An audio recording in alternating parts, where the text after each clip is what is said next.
दो पंछियों की कहानी। एक बार की बात है, दो पंछी एक ऊंचे पेड़ पर घोंसले में रहते थे। दोनों पंछी एक दूसरे से बिल्कुल अलग थे। एक पंछी छोटा और डरपोक था, जबकि दूसरा पंछी बड़ा और साहसी था। छोटा पंछी हमेशा हर चीज़ से डरता था। वो हवा, बारिश और यहाँ तक कि जंगल के अन्य जानवरों से भी डरता था। तूफान आने पर भी ये आसमान में ऊंची उड़ान भरता था। अचानक एक दिन जंगल में तूफान आया। बहुत तेज़ हवा चल रही थी और बारिश भी हो रही थी। छोटा पंछी बहुत डरा हुआ था।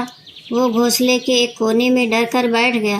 हिलने डुलने से बहुत डरता था। दूसरी ओर बड़ा पंछी डरा नहीं था। वो घोंसले से बाहर उड़ गया और तूफान में चला गया।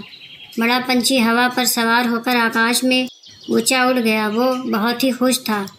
बड़े पंछी ने कभी इतना स्वतंत्र महसूस नहीं किया था। थोड़ी देर बाद तूफान थम गया। बड़ा पंछी वापस घोंसले में लौट कर आया और छोटे पंछी को अपने साहसिक कार्य के बारे में बताया।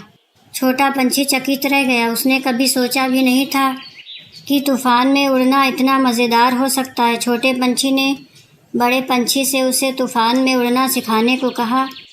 बड़ा पंछी तैयार हो गया और दोनों पंछियों ने एक साथ तूफान में उड़ने का अभ्यास किया। आखिरकार छोटी चिड़िया के अंदर जो डर था वो साहस में बदल गया। तूफान आने पर भी ये आसमान में ऊंची उड़ान भर सकता था। छोटा पंछी तूफान में उड़ना सिखाने के लिए बड़े पंछी का बहुत आभारी था। दोनों पंछी एक साथ घोंसले में रहते थे। वे अभी भी बहुत अलग थे, लेकिन वे सबसे अच्छे दोस्त भी थे। उन्होंने सीखा कि अलग होना ठीक है और हम सभी एक दूसरे से सीख सकते हैं। कहानी की सीख ये है कि अलग होना ठीक है।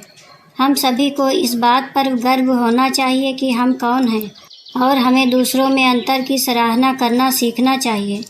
हम सभी एक दूसरे से सीख सकते हैं और हम सभी दोस्त बन सकते हैं, भले ही हम अलग अलग हों।